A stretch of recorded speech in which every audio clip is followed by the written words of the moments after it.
Olá, sejam bem-vindos mais uma vez aqui em nosso canal.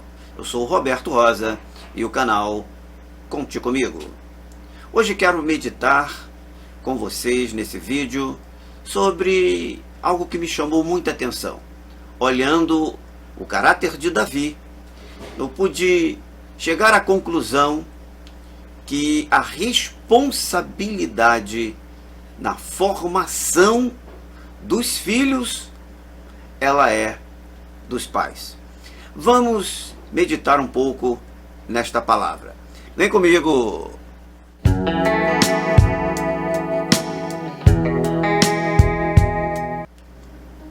Ok, minha gente, vamos meditar um pouco. Eu separei dois textos bíblicos para que a gente possa refletir no que esta mensagem passa para nós.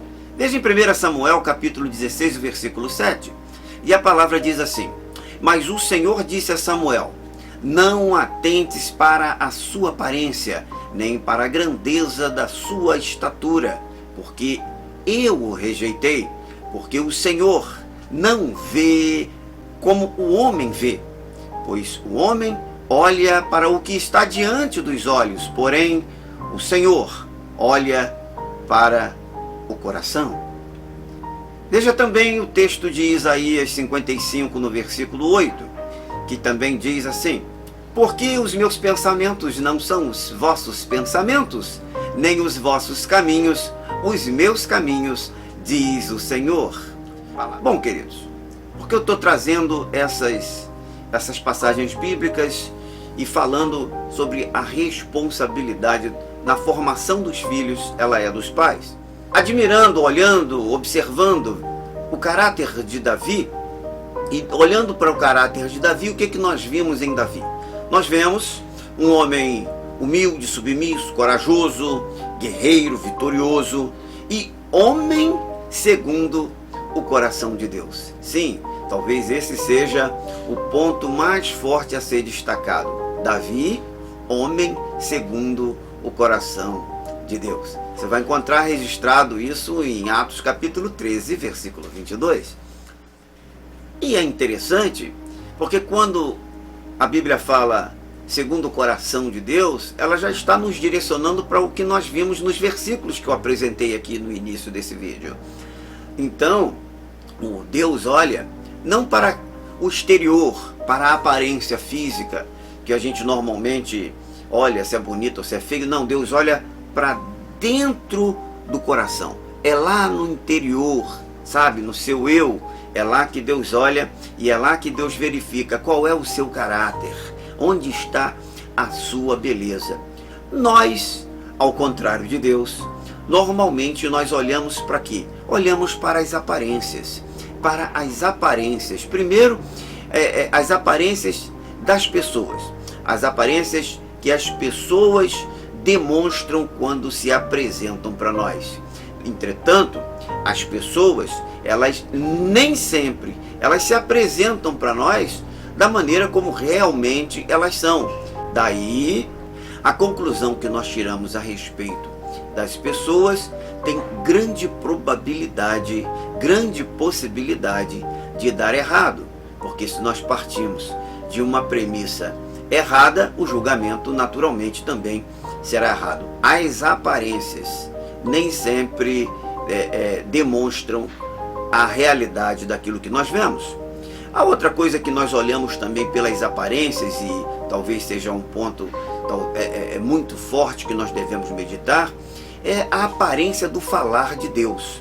Às vezes nós não entendemos quando Deus nos promete alguma coisa que ainda irá se cumprir através da nossa descendência. É interessante, quando nós lembramos aí de algumas passagens bíblicas, de alguns homens de Deus, que tiveram promessas que foram feitas por Deus e que vieram a se cumprir apenas através da sua descendência. Então, nós às vezes nos levamos no engano da aparência, porque nós ouvimos o falar de Deus e comparamos com a realidade e não acreditamos que Deus pode realizar coisas impossíveis a favor dos seus servos, daqueles a quem ele ama. Outras vezes, nós não entendemos o falar de Deus ou confundimos o falar de Deus, porque o seu falar, ele não está de acordo com aquilo que nós queremos, com aquilo que nós desejamos. Nós, quando vamos a Deus, vamos normalmente pedindo alguma coisa, esperando alguma coisa que venha ao nosso encontro de alguma maneira, de alguma forma, nos trazendo algum tipo de benefício. E quando este benefício não acontece, ou quando Deus fala para nós que aquele benefício não vai acontecer, muito pelo contrário, às vezes, como no caso de José, né? José tinha uma grande promessa de Deus, né? Que ele estaria sobre todos os seus, inclusive do seu próprio pai, e aquilo era o sonho, mas de repente aquilo era a promessa de Deus, mas de repente ele é desprezado pelos irmãos, jogado num poço, vendido como escravo, lançado nas masmorras, perseguido pela mulher de Potifar, e não dá para entender, né? Quando você vive uma situação como essa, Deus tem uma promessa, tem algo a se cumprir na vida do seu servo, e quando o servo vê as coisas acontecendo tudo ao contrário, aí você não entende o falar de Deus. O que Deus está falando, quando na verdade a realidade dos fatos está te direcionando para uma outra direção. Observe bem o pensamento de Deus. Nós oramos, na maioria das vezes, pelos benefícios de Deus sobre a vida dos nossos filhos, quando muitas vezes o pensamento de Deus é que eles passem por determinadas experiências para a glorificação do seu nome.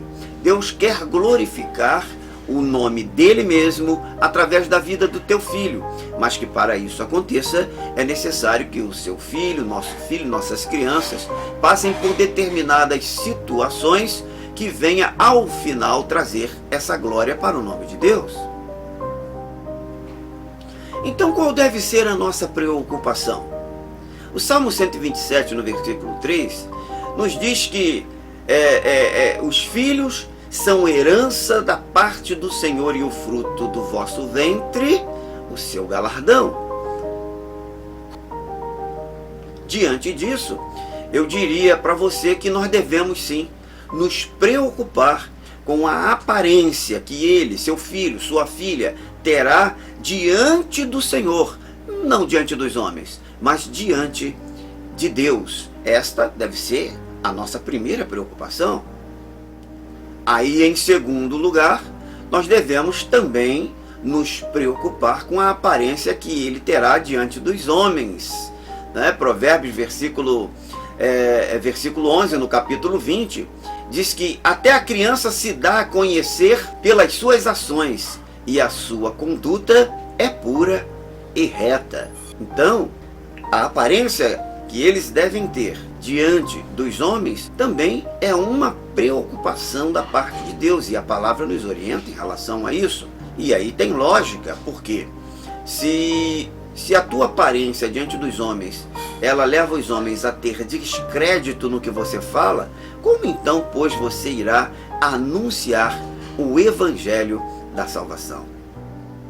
E em terceiro lugar, nós devemos nos preocupar sim com a formação do caráter dos nossos filhos, né? Do caráter dos nossos filhos. Isto é responsabilidade dos pais.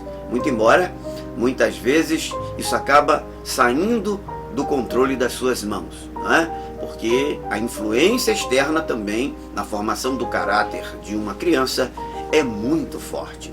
Em Provérbios, capítulo 19, versículo 18, está escrito assim, olha: corrige a teu filho enquanto há esperança, mas não te incites a destruí-lo.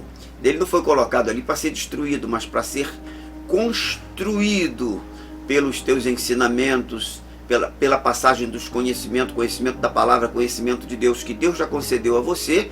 Agora, Deus espera que você compartilhe isso sim com os teus filhos, para que eles possam ter a formação do seu caráter, na formação do seu caráter, a formação de um caráter cristão. E é exatamente neste aspecto da formação do caráter que a pessoa de Davi me levou a fazer esse vídeo e compartilhar com você. Como eu apresentei aqui no início, o caráter de Davi, um caráter íntegro, homem segundo o coração de Deus. Mas você vê todo o comportamento dele, vê os detalhes, vai lá, lê em 1 Samuel, a história de Davi, e você vai ver como verdadeiramente este homem, ele era íntegro diante de Deus e diante dos homens.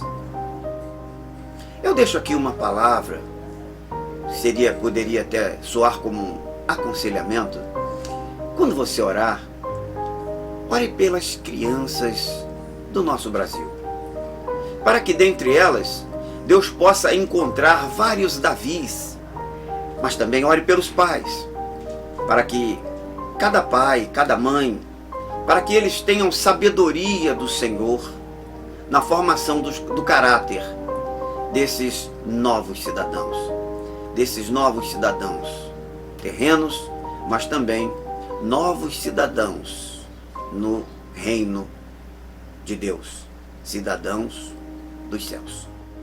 E também que entendamos a verdadeira vontade de Deus para a nossa vida, para a vida de nossas crianças, nossos filhos e netos, e que as nossas orações estejam de acordo com a soberana vontade do nosso Criador, hoje e sempre, em nome de Jesus. Que Deus abençoe a tua vida. Eu fico por aqui, me despeço de você, espero você aqui no próximo vídeo e conte comigo.